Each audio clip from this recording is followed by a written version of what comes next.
नमस्कार विद्यार्थियों, मैं राम स्वरूप सहायक आचार्य प्राणीशास्त्र आप सभी का पुनः स्वागत करता हूं। आज हम आनुवंशिकी पर महत्वपूर्ण वीडियो सीरीज शुरू करने वाले हैं। दोस्तों, आनुवंशिकी हमेशा से ही पढ़ने वालों के लिए अत्यंत रुचिकर विषय रहा है तथा इस टॉपिक को कई कॉम्पिटिटिव एग्जाम में भी पूछा जाता है। आप यहाँ मेरे चैनल से आनुवंशिकी पढ़ लोगे तो किसी भी एग्जाम में मात नहीं खाओगे। इस चैनल पर उच्च स्तर की आनुवंशिकी सरल भाषा में समझाई जाएगी और नोट्स भी उपलब्ध करवाए जाएंगे। तो आइए शुरू करते हैं आनुवंशिकी। आनुवंशिकी BSc first year, MSc previous, MSc first sem zoology के विद्यार्थियों के सिलेबस में है और सभी कॉम्पिटिटिव एग्जाम में भी आनुवंशिकी पूछी जाती है। सबसे पहले हम आनुवंशिकी का संक्षिप्त इतिहास देखेंगे और आनुवंशिकी में प्रयोग में आने वाली महत्वपूर्ण शब्दावली की हम बात करेंगे। यदि आप आनुवंशिकी की शब्दावली को अच्छे से समझ लोगे तो आपके लिए आनुवंशिकी एकदम सरल हो जाएगी। बात करते हैं परिचय की। आनुवंशिकी की परिभाषा की बात करते एक सटीक परिभाषा एक लाइन में मैं आपको समझाता हूँ। आनुवंशिकी एक जीव में जीन, वंशागति एवं आनुवंशिक विभिन्नताओं का अध्ययन है। आनुवंशिकी जीन, वंशागति और आनुवंशिक विभिन्नताओं का अध्ययन है। एकदम सरल और सिंपल परिभाषा आपको याद रखनी है। आनुवंशिकी को हम 3 उपशाखाओं में विभाजित कर सकते हैं। कौन कौन सी?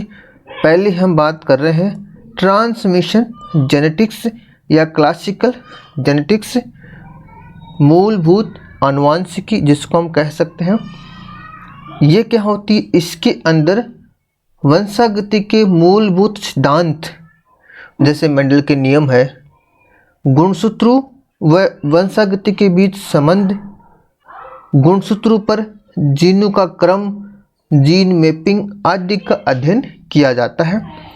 दूसरी उपशाखा है मॉलिक्यूलर जेनेटिक्स, आणविक आनुवंशिकी। इसके अंदर जीन की संरचना का अध्ययन किया जाता है तथा किस प्रकार आनुवंशिक सूचना एनकोडेड होती है, रेप्लिकेटेड होती है और व्यक्त होती है। यानी इस उपशाखा में हम रेप्लिकेशन पढ़ते हैं, ट्रांसक्रिप्शन पढ़ते हैं और ट्रांसलेशन पढ़ते हैं। प्रतिकृतिकरण, अनुलेखन और अनुवादन आदि का हम अध्ययन करते हैं। तीसरी उपशाखा की मैं बात करूं पॉपुलेशन जेनेटिक्स या समष्टि आनुवंशिकी। इस आनुवंशिकी के अंदर समष्टि के आनुवंशिक संगठनों का अध्ययन किया जाता है। मूलभूत रूप से ये उद्भव का अध्ययन है। उद्भव यानी इवोल्यूशन, क्योंकि आनुवंशिक परिवर्तन उद्भव ही होता है। आनुवंशिकी में परिवर्तन को हम दूसरे शब्दों में इवोल्यूशन कह सकते हैं, उद्विकास कह सकते हैं, उद्भवन कह सकते हैं। ये 3 उपशाखा हम देख सकते हैं। हिस्ट्री की बात करते हैं, इतिहास की बात करते हैं। आनुवंशिकी हम ज़्यादा डीप में नहीं जाएंगे, सरफेसली हम आनुवंशिकी के इतिहास का अध्ययन करेंगे। सबसे पहले हम बात करते हैं आनुवंशिकी का जन्म कहाँ से हुआ है, इसके जन्मदाता कौन है, फादर कौन है। द बर्थ ऑफ जेनेटिक्स, आनुवंशिकी का जन्म ईयर की बात करें वो कौन सा है, 1866 से आनुवंशिकी का जन्म माना जाता है। और इसके फादर के रूप में हम किसको जानते हैं? मेंडल को आनुवंशिकी का पिता या फादर ऑफ जेनेटिक्स कहते हैं। मेंडल ने मटर के पौधे पर अनुसंधान किया और अपने अनुसंधान को एक पेपर के रूप में 1866 में proceedings of the natural history society of Brunn में प्रकाशित किया। सोसाइटी ऑफ ब्रून में प्रकाशित किया। ये कोई संस्था है जिसके अंदर एक जर्नल कह सकते हो आप, जर्नल के अंदर इस पेपर को प्रकाशित किया 1866 में। और 66 से ही हम आनुवांशिकी का जन्म मानते हैं। उन्होंने अपने अनुसंधान में क्या बताया वो महत्वपूर्ण है। उन्होंने बताया कि एक पीढ़ी से दूसरी पीढ़ी में लक्षणों का स्थानांतरण एक डिस्क्रीट एंटिटी या हेरिडिटरी फैक्टर, डिस्क्रीट एंटिटी का अर्थ होता है असतत इकाई, हेरिडिटरी फैक्टर का अर्थ होता है वंशागत कारक, द्वारा होता है। इस हेरिडिटरी फैक्टर या डिस्क्रीट एंटिटी को आज हम किस रूप में जानते हैं? जीन के रूप में जानते हैं, क्योंकि जीन शब्द मेंडल ने नहीं दिया था।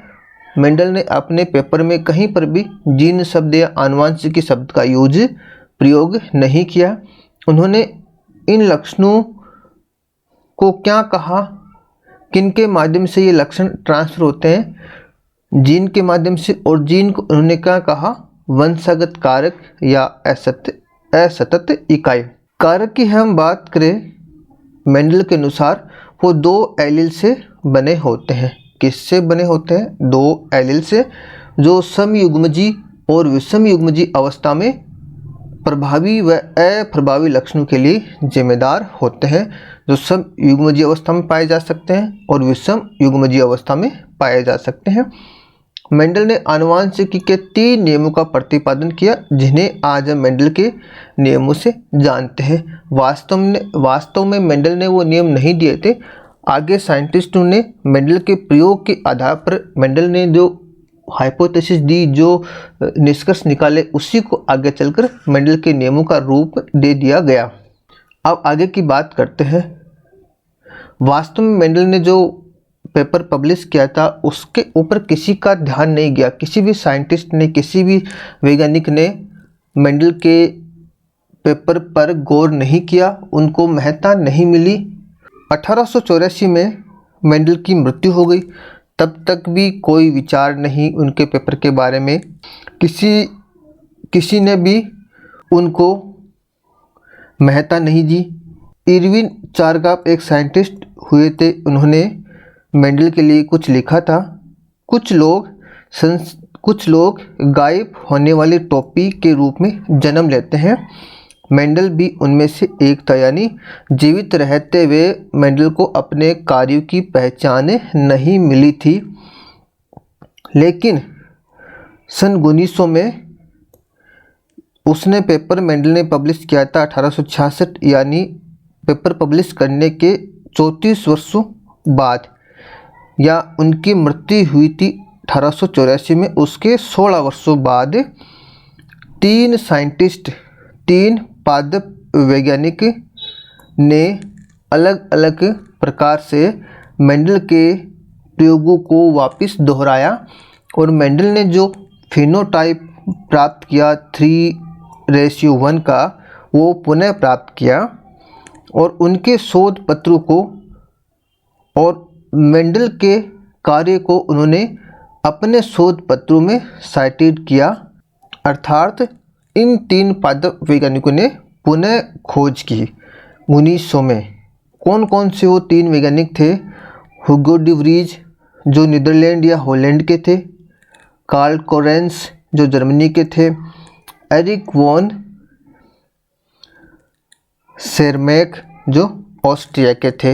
इन 3 वैज्ञानिकों ने मेंडल के नियमों की पुनः खोज की 1900 के अंदर। अब आगे हम बात करते हैं, आगे चलते हैं, 1905 तक आ जाते हैं। 1905 के अंदर आनुवांशिकी शब्द दिया गया, जेनेटिक्स शब्द दिया गया। किसके द्वारा? विलियम बेटसन के द्वारा। उन्होंने बताया कि आनुवांशिकी क्या होती है। द स्टडी ऑफ इनहेरिटेंस, वंशागति का अध्ययन आनुवांशिकी कहलाती है। ये विलियम बेटसन ने 1905 में दिया। अभी तक भी जीन शब्द नहीं दिया गया था। 1909 में जॉनसन ने जीन शब्द दिया था। जीन शब्द का सर्वप्रथम यूज किया था, प्रयोग किया था 1909 में। इससे पहले जीन शब्द के बारे में कोई चर्चा नहीं की गई। आगे चलते हैं 1910 में। Where are the Mendel gene in कोशिका। कोशिका के अंदर मेंडल की जीन कहाँ स्थित होती है, इसके बारे में सर्वप्रथम किसने बताया है वो हम देखते हैं। 1903 में हम चलते हैं, थॉमस एच मॉर्गन की बात करते हैं, जिन्होंने सहलग्नता सिद्धांत दिया था। सहलग्नता सिद्धांत दिया था किसने? थॉमस एच मॉर्गन ने। 1903 में क्या हुआ, सटन व बावेरी ने स्वतंत्र रूप से वंशागति के गुणसूत्र सिद्धांत को प्रतिपादित किया, क्रोमोसोमल थ्योरी को प्रतिपादित किया 1903 में। और 1910 में थॉमस एच मॉर्गन ने प्रयोग द्वारा बताया कि मेंडल की जीन कहाँ स्थित होती है, गुणसूत्रों पर स्थित होती है, और वंशागति के गुणसूत्र सिद्धांत को प्रयोग द्वारा सिद्ध किया, प्रायोगिक रूप से सिद्ध किया। कई बार ये प्रश्न पूछ लेते हैं कि वंशागति के गुणसूत्र सिद्धांत को प्रयोग द्वारा परिभाषित किसने किया? थॉमस एच मॉर्गन ने। और वंशागति के गुणसूत्र के सिद्धांत को दिया किसने था? सटन व बावेरी ने 1903 में। यहाँ थोड़ा सा आपको इस चीज़ का ध्यान रखना है। थॉमस एच मॉर्गन ने वंशागति के गुणसूत्र सिद्धांत को प्रयोग द्वारा सिद्ध किया था, और दिया किसने था? सटल व बावेरी ने दिया था। ये ध्यान रखना है अच्छे से आपको। अब आगे चलते हैं, 1918 में चलते हैं। 1918 में चलते हैं। मल्टीफैक्टोरियल हाइपोथेसिस यहाँ पर दी गई थी, बहुकारक सिद्धांत। 1918 में रोनाल्ड फिशर की हम बात कर रहे हैं। रोनाल्ड फिशर ने क्या बताया? रोनाल्ड फिशर ने ये बताया कि प्रत्येक सतत विशेषक, सतत का मतलब जो कंटिन्यूस लगातार, विशेषक का मतलब ट्रेट। हम इनके बारे में आगे चर्चा करेंगे कि विशेषक क्या होता है, आगे शब्दावली में हम इनका अर्थ देखेंगे। सतत विशेषक को एक से अधिक मेंडेलियन जीन द्वारा निर्धारित किया जाता है। 1918 में रोनाल्ड फिशर ने बताया कि प्रत्येक सतत विशेषक को एक से अधिक मेंडेलियन जीन द्वारा निर्धारित किया जाता है। सतत विशेषक कौन सा? जैसे हमारी ऊंचाई, ऊंचाई एक सतत विशेषक ट्रेट है, क्योंकि ऊंचाई 5.7 5.8 के बीच में भी हो सकती है, कंटिन्यूस होती है वो। यानी ह्यूमन की जो ऊंचाई होती है वो एक से अधिक जीन द्वारा नियंत्रित की जाती है। ये किसने बताया? 1918 में रोनाल्ड फिशर ने।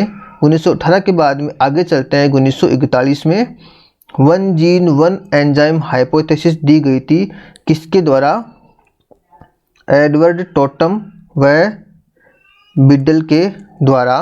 टोटम व बिडल के द्वारा 1941 में एक सिद्धांत दिया गया था, जिसको क्या कहते हैं? One gene one enzyme hypothesis. इन्होंने क्या बताया? एडवर्ड टोटम व जॉर्ज बिटल ने प्रतिपादित किया कि जीन एंजाइम को कोड करते हैं, यानी जीन के द्वारा एंजाइम का निर्माण होता है, जीन एंजाइम को कोड करते हैं। ये किसने बताया? टोटम व बिडल ने। अब हम चलते आगे, 1944, यानी हमारा देश आज़ाद होने से 3 साल पहले की बात है। जीन की फिजिकल नेचर क्या होती है, जीन किसके बने होते हैं, इसके बारे में सर्वप्रथम किसने बताया? 1944 में ओवेरी, मैकलोड और MC कार्टी, इन्होंने बताया कि जीन किसके बने होते हैं? DNA के बने होते हैं। 1944 में जाकर हमें पता चलता है कि जीन DNA के बने होते हैं। अब ये DNA कैसा होता है, इसकी संरचना क्या होती है, इसके बारे में हमें पता चला 1953 में, यानी हमारे देश का संविधान लागू होने के 3 साल बाद। वाटसन और क्रिक ने DNA का डबल हेलिक्स मॉडल दिया था 1953 में, और बताया कि DNA 2 सूत्रों का बना होता है। दोनों सूत्र सर्पिलाकार रूप में एक दूसरे पर कुंडलित रहते हैं तथा डीएनए की द्विकुंडलित संरचना का निर्माण करते हैं। ये किसने बताया? वाटसन और क्रिक ने 1953 में। और 1958 में क्रिक ने एक शब्द दिया था सेंट्रल डोग्मा, जिसका क्या अर्थ होता है? जिसका अर्थ होता है कि डीएनए से आरएनए का निर्माण होता है और आरएनए से प्रोटीन का निर्माण होता है। डीएनए से आरएनए का निर्माण अनुलेखन की क्रिया द्वारा होता है और आरएनए से प्रोटीन का निर्माण अनुवादन की क्रिया द्वारा होता है। हमने यहाँ तक बात कर ली जीन डीएनए के बने होते हैं। अब हमें ये मालूम करना है कि जीन किस प्रकार नियंत्रित होती है, रेगुलेट होती है। इसके बारे में आगे फिर किसने बताया था? जैकब व मोनार्ड ने बताया था 1961 में। उन्होंने क्या बताया? 1961 में जब जैकब व मोनार्ड ने बताया कि जीन की अभिव्यक्ति नियंत्रक कारकों द्वारा नियंत्रित होती है। नियंत्रक कारकों द्वारा नियंत्रित होती है, जिसमें जीन सक्रिय अथवा निष्क्रिय हो सकती है। कुछ ऐसे कारक होते हैं जो जीन को सक्रिय कर सकते हैं, जीन को निष्क्रिय कर सकते हैं। ये किसने बताया? जैकब और मोनार्ड ने 1961 में। 1961 से लेके 1967 के बीच में हमें ये पता चलता है कि जीन से सूचना प्रोटीन में किस प्रकार एनकोडेट होती है, किस प्रकार वो सूचना प्रोटीन में चली जाती है और प्रोटीन का निर्माण हो जाता है। निरेनबर्ग, हरगोविंद खुराना जो भारत के थे, सेडने ब्रेनर, फ्रांसिस क्रिक आदि ने इसके लिए आनुवांशिक कोड की स्थापना की। आनुवांशिक कोड, जेनेटिक ट्रिपल कोड की स्थापना की। उन्होंने बताया कि जीन के ऊपर ट्रिपल कोड पाए जाते हैं, आनुवांशिक कोड पाए जाते हैं। उन्हीं आनुवांशिक कोड में अमीनो अम्लों के लिए सूचना होती है, कोडेड सूचना होती है कि इस ट्रिपल कोड से ये अमीनो एसिड आएगा और उसी सूचना के माध्यम से फिर प्रोटीन का निर्माण होता है। वही सूचना फिर प्रोटीन में स्थानांतरित कर दी जाती है। 2001 में हम बात करें, ह्यूमन जीनोम प्रोजेक्ट आया था। 2001 में विभिन्न देशों के वैज्ञानिकों व शोधार्थियों के सम्मिलित प्रयासों से मानव के संपूर्ण जीनोम को सीक्वेंस कर लिया गया। यानी संपूर्ण जीनोम की जो सीक्वेंस है उसका पता लगा लिया कि कौन कौन से जीन कहाँ है और जीनों की संख्या कितनी है। इसको 2 बड़े आर्टिकल में प्रकाशित किया गया। एक रिपोर्ट्स के अनुसार मानव डीएनए में 2.7 बिलियन न्यूक्लियोटाइड्स पेयर पाए जाते हैं। कितने? 2.7 बिलियन, जिसमें 30,000 से 40,000 जीन पाई जाती है। हालांकि आधुनिक विश्लेषणों द्वारा इसे 20,500 तक सीमित कर दिया गया। आप सीधे शब्दों में यह कह सकते हो कि 20,000 से 25,000 के बीच में हमारे जीनोम के अंदर जीन पाई जाती है। ये इतिहास है, संक्षिप्त रूप से आपको मैंने बताया है। कई बार एग्जाम में पूछ लेते हैं एक एक छोटे छोटे क्वेश्चंस। अब हम बात करते हैं शब्दावली की, जो बहुत इम्पोर्टेंट है। शब्दावली आनुवांशिकी जिसने अच्छे से समझ ली वो कभी भी आनुवांशिक में फंसेगा नहीं, उसके अच्छे से समझ में आ जाएगी आनुवांशिकी। सबसे पहले बात करते हैं जीन की। जीन क्या होती है? जीन वंशगत कारक होते हैं। क्या होते हैं? वंशगत कारक या इनहेरिटेड फैक्टर होते हैं जो लक्षणों का निर्धारण करते हैं। जीन डीएनए का क्रियात्मक भाग होते हैं, फंक्शनल पार्ट होते हैं। इनमें निहित सूचनाएं संदेशवाहक आरएनए में अनुलेखित हो जाती है, जो बाद में प्रोटीन या एंजाइम में अनुवादित हो जाती है। ये जीन की परिभाषा है और जीन का गुण है। जैसे यहाँ डायग्राम दिया हुआ है, ये डीएनए है पूरा। ये क्या है? डीएनए है। इसका ये फंक्शनल पार्ट है जिसको क्या कह रहे हैं हम, जीन कह रहे हैं, इस जीन से ट्रांसक्रिप्शन या अनुलेखन द्वारा एमआरएनए का निर्माण होता है और उसी एमआरएनए से फिर ट्रांसलेशन या अनुवादन के द्वारा प्रोटीन या एंजाइम का निर्माण होता है। जब हम जीन की बात करें तो यहाँ पर एक चीज़ और मैं आपको स्पष्ट कर देता हूँ। जैसे हमारी बॉडी है, हमारा शरीर है, किससे बना होता है? हमारा शरीर कोशिकाओं से बना होता है। किससे बना होता है? कोशिकाओं से। और कोशिका की बात करें, कोशिका है, कोशिका के अंदर बहुत सारे कोशिकांग पाए जाते हैं और केंद्रक पाया जाता है। कोई भी एक कोशिका ले हम, उस कोशिका में बात करें हम, बहुत सारे कोशिकांग, दोहरी झिल्ली वाले कोशिकांग पाए जाते हैं और केंद्रक पाया जाता है। केंद्रक की हम बात करें, केंद्रक के अंदर एक केंद्रिका पाई जाती है। उस केंद्रिका के अंदर क्या होता है? डीएनए और आरएनए उसके अंदर रहता है।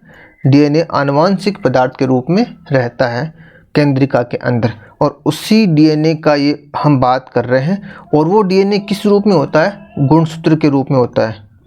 किस रूप में होता है? गुणसूत्र के रूप में होता है। गुणसूत्र पर डीएनए एक तरह से गुणसूत्र एक तरह से डीएनए के ही बने होते हैं। उसमें कुछ प्रोटीन्स भी जुड़ जाती है और डीएनए और प्लस प्रोटीन मिलाकर गुणसूत्र का निर्माण करते हैं। उसी गुणसूत्र पर जीन पाई जाती है और उसी जीन से फिर एमआरएनए, प्रोटीन और एंजाइम का निर्माण होता है। अब हम बात करते हैं एलील का। एलील के बारे में जानना बहुत ज़रूरी है, ये आगे बहुत बार यूज होगा ये शब्द। जीन के विभिन्न प्रारूपों को एलील कहते हैं। एकदम सटीक और सिंपल परिभाषा, जीन के विभिन्न प्रारूपों को एलील कहते हैं। प्रारूप या अल्टरनेटिव फॉर्म्स होती है, रूप, जीन के विभिन्न रूप कह सकते हो आप, उनको हम क्या कहते हैं? एलील कहते हैं। इनका निर्माण कैसे होते हैं? डीएनए पुनरावृत्ति के दौरान होने वाले उत्परिवर्तनों से। डीएनए पुनरावृत्ति के दौरान होने वाले उत्परिवर्तनों से किसका निर्माण होता है? एलील्स का निर्माण होता है। जब डीएनए का रेप्लिकेशन होता है उस समय उनमें म्यूटेशंस उत्पन्न हो जाते हैं। उन्हीं म्यूटेशन से किसका निर्माण होता है? एलील का निर्माण होता है। एलील शब्द हम तब प्रयुक्त करते हैं, कब? यहाँ ध्यान देने योग्य है, एलील और जीन वैसे दोनों एक ही चीज़ है, लेकिन एलील का हम कब उपयोग करते हैं? एलील शब्द का हम तब उपयोग करते हैं जब एक जीन के प्रारूपों की चर्चा करते हैं। जबकि जीन शब्द तब यूज करते हैं जब एक लोकस पर स्थित किसी भी एलील की हम बात करते हैं, तब हम उसके लिए जीन शब्द उपयोग करते हैं।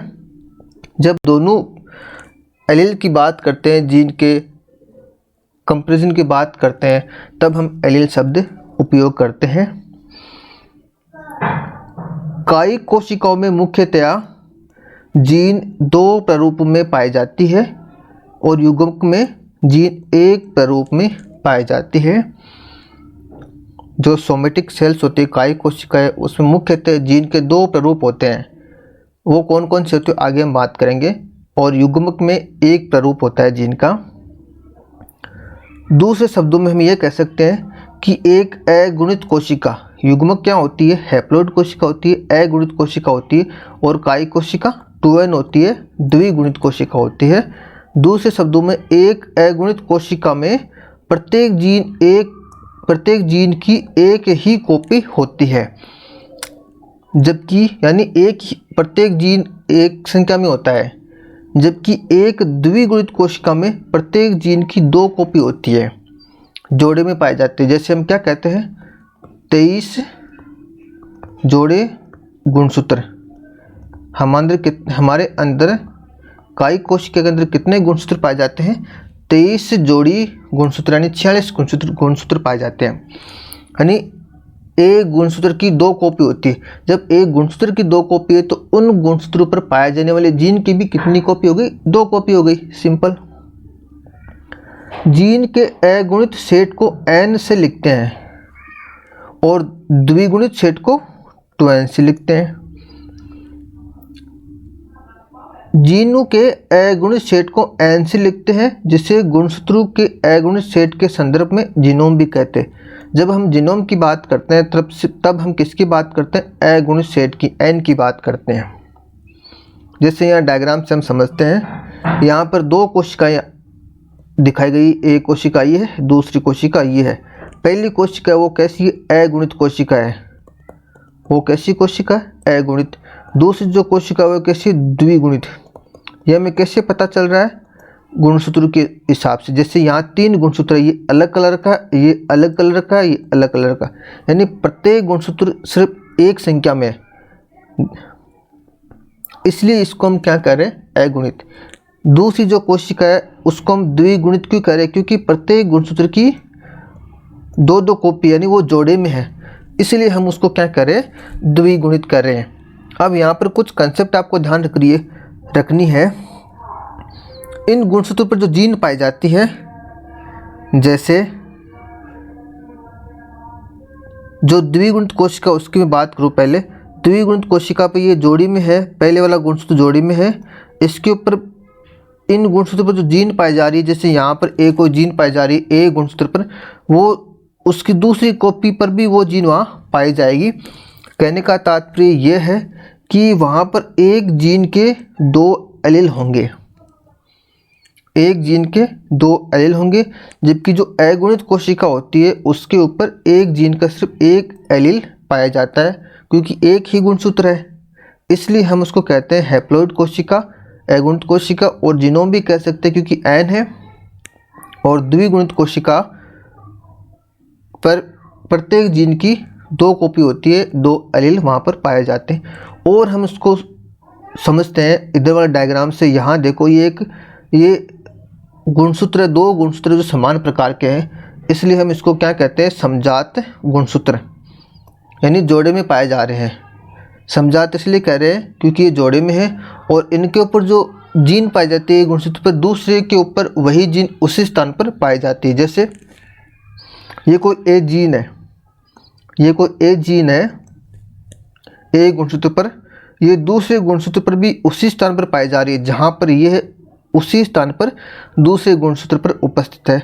ऐसे जैसे कोई टी जीन है, वो भी उसी स्थान पर दूसरे गुणसूत्र पर स्थित है।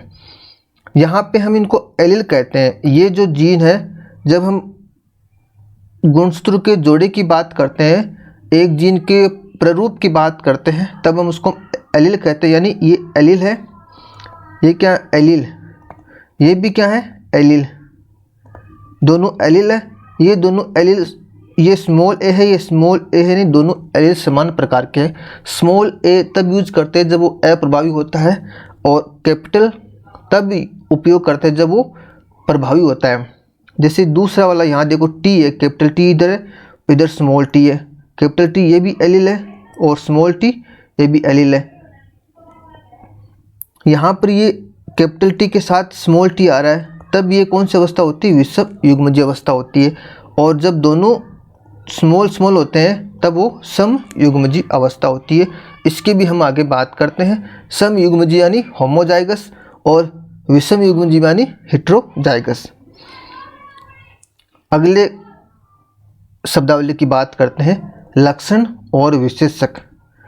कैरेक्टर और ट्रेट ये क्या होते हैं? एक लक्षण सामान्यतया एक वंशागत योग्य गुण है, जबकि एक विशेषक लक्षण का प्रकार है। एक विशेषक क्या है? लक्षण का प्रकार है। इसको उदाहरण से समझते हैं। जैसे एक पौधे की ऊंचाई एक लक्षण है, जबकि लंबा या बौना एक विशेषक या ट्रेट है। पौधे की ऊंचाई ये क्या हो गया? लक्षण हो गया। और पौधा छोटा है या बौना है, लंबा है, छोटा है या बौना है, वो क्या हो गया? वो विशेषक हो गया, वो लक्षण का प्रकार हो गया, उसको हम कहते हैं विशेषक। विशेषक विभिन्न रूपों में पाए जाते हैं और मुख्यतः वातावरण द्वारा निर्धारित होते हैं। कैसे? जैसे पौधे की लंबाई छोटा हो रह गया या बड़ा हो गया, वो वातावरण पर डिपेंड करता है कि पौधे को कितना पोषण मिला, कितना पानी मिला, कितना खनिज लवण मिला, कितना सूर्य का प्रकाश उसे मिला। उन सारे बाहरी वातावरणीय कारकों से पौधे की लंबाई प्रभावित होती है।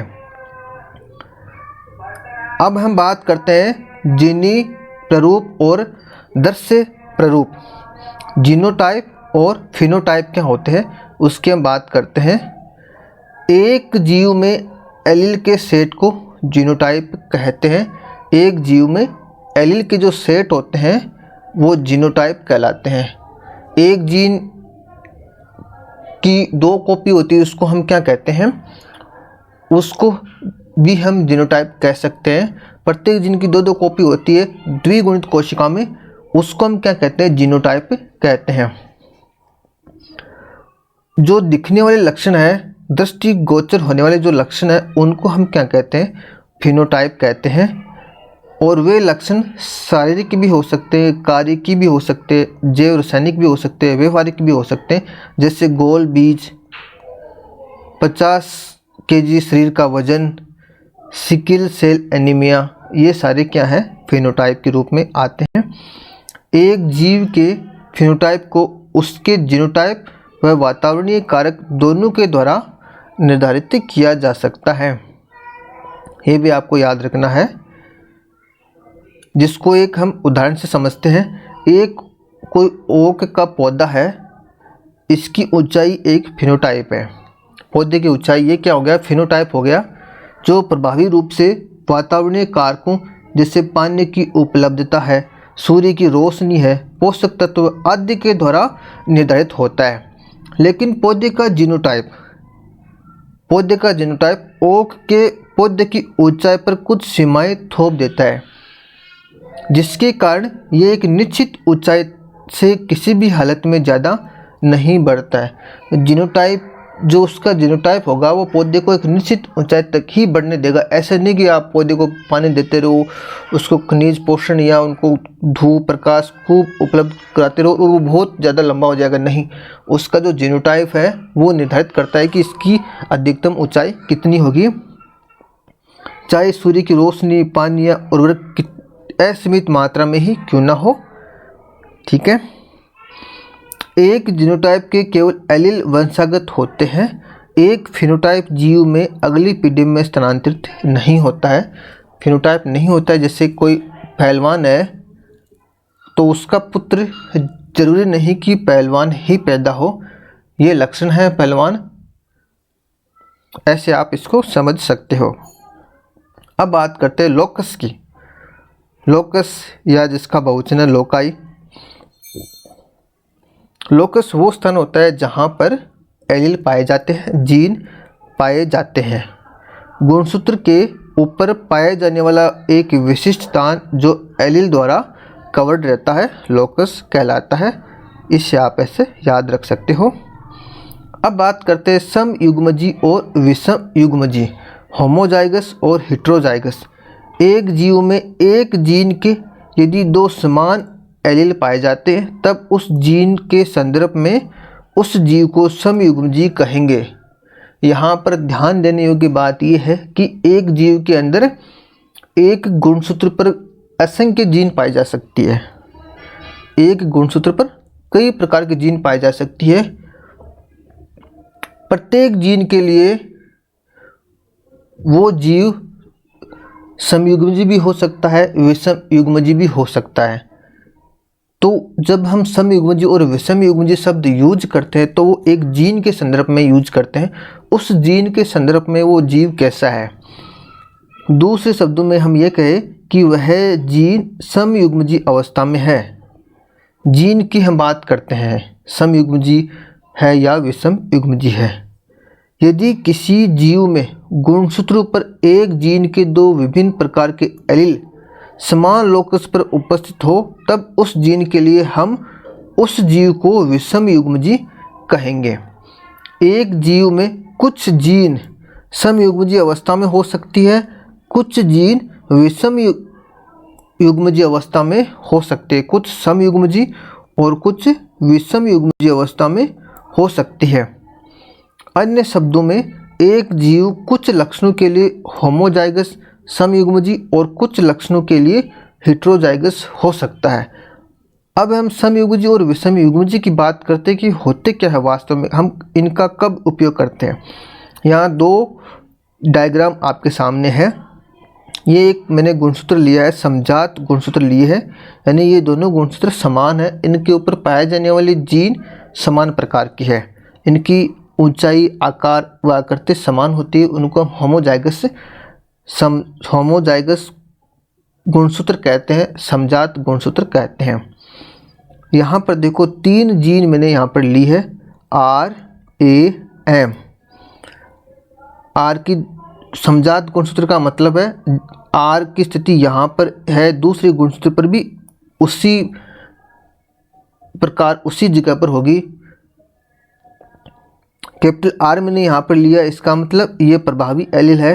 दूसरी तरफ हमने कैपिटल R लिया, ये भी प्रभावी एलील है, यानी दोनों एलील समान है। इसलिए हम इस जीन के संदर्भ में इसको हम क्या कहेंगे, होमोजाइगस समयुग्मजी। दूसरी जीन कैपिटल A और स्मॉल a के रूप में है, इसलिए हम इसको क्या कहेंगे, इस जीन के संदर्भ में हेटेरोजाइगस विषमयुग्मजी। तीसरी जीन भी स्मॉल m, इसलिए हम इसको कहेंगे समयुग्मजी। जो स्मॉल शब्द यूज करते वो अप्रभावी एलील के लिए हम उपयोग करते हैं। यहाँ देखो समजात गुणसूत्र और असमजात गुणसूत्र को मैंने एक साथ दर्शाया। समजात गुणसूत्र में जो एलील होते हैं, समान एलील समान लोकस पर पाए जाते हैं, जबकि असमान गुणसूत्र में जैसे ये A एलील है, उसके सामने को दूसरा एलील होगा, P एलील है, P जीन है, दूसरी जीन है, यहाँ T जीन है, यहाँ M जीन है, इसलिए अलग अलग यहाँ पर समान लोकस पर समान जीन की उपस्थिति नहीं है, इसलिए हम इसको कहते हैं असमजात गुणसूत्र। समजात शब्द दो समान गुणसूत्र के लिए उपयोग किया जाता है। यदि दो गुणसूत्रों पर एक जीन के विभिन्न एलील समान लोकस पर स्थित है, तब उन गुणसूत्रों को समजात गुणसूत्र कहते हैं। समजात गुणसूत्र आकार व आकृति में समान होते हैं, दोनों गुणसूत्रों पर जीन की लोकस समान होती है। अब हम बात करते हैं प्रभावी और अप्रभावी एलील की, जो काफ़ी महत्वपूर्ण है, इम्पोर्टेंट है। कई बार पूछ लेते हैं, वाइवा में पूछ लेते हैं, एग्जाम में पूछ लेते हैं, प्रभावी और अप्रभावी एलील किसे कहोगे। एक प्रभावी एलील अपने लक्षण प्ररूप को समयुग्मजी और विषमयुग्मजी दोनों अवस्थाओं में प्रदर्शित कर सकता है, जैसे T या T स्मॉल t। ये प्रभावी एलील को हम कैपिटल T से प्रदर्शित करते हैं। यहाँ पर ये इसकी समयुग्मजी अवस्था है और दूसरी कौन सी, विषमयुग्मजी अवस्था में।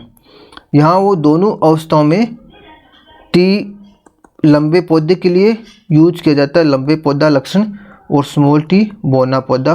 तो यहाँ पर ये समयुग्मजी अवस्था में भी लंबा पौधा बनेगा और विषमयुग्मजी अवस्था में भी लंबा पौधा बनेगा। क्यों? क्योंकि ये दोनों अवस्थाओं में प्रभावी एलील अपने लक्षण प्ररूप को प्रदर्शित करता है, जबकि एक अप्रभावी एलील केवल समयुग्मजी अवस्था में ही अपने लक्षण प्ररूप को प्रदर्शित कर पाते, जैसे स्मॉल t। ये किसकी, ये समयुग्मजी अवस्था है।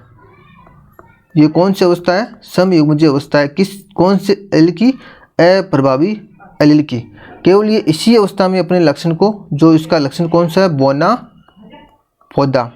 बौना पौधा इसको प्रदर्शित कर पाता है। ये विषमयुग्मजी अवस्था में अपने लक्षण को प्रकट नहीं कर पाती बौना पौधे वाली जो अप्रभावी एलील है वो।